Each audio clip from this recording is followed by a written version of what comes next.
In that context, I noticed that the GASB also proposed an implementation guide for other post-employment benefit plans. Presumably, these 150 or so questions and answers will explain, clarify, or elaborate on the guidance that was issued 18 months ago.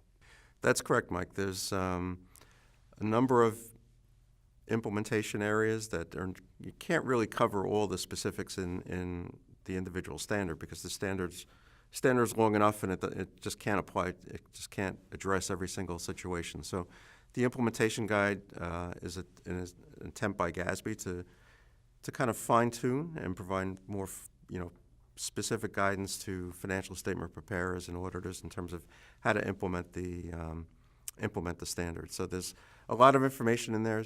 Sometimes questions will come up on comment letters where people will point out maybe inconsistencies in the standards, and by the time they're reading comment letters, the GASB may not be that interested in changing the standard itself, but they may say, okay, we'll address that in an implementation guide to make it clearer to the user what was on the GASB's mind in terms of that particular factor of the standard. As you look through the proposed implementation guide, in what areas are people having difficulty with the guidance that was already issued?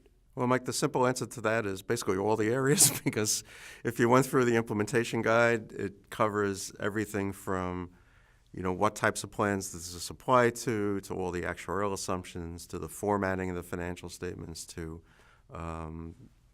transition issues and implementation issues. So it really runs the full gamut, and it gets down to some pretty specific items. So it seems like people would be having trouble with virtually all the implementation areas of the standard if you solely looked at the implementation guide. To what extent will the implementation guide be useful to our viewers and others who are concerned about their application of the OPEB standards? One thing I want to remind you and the viewers, Mike, is that these implementation guides are now part of the governmental GAAP hierarchy. They're level B.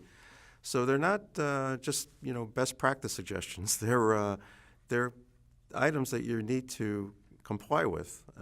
So it's important for governments that are implementing the new OPEB standards and auditors to really read through essentially all the questions and make sure that they have a full understanding of what the GASB intended. Because a lot of times on these standards, it's not obvious what the standard says, and unless you go through the whole basis of conclusion and really talk to others and see it implemented in practice, sometimes there are subtleties in the standard that are missed.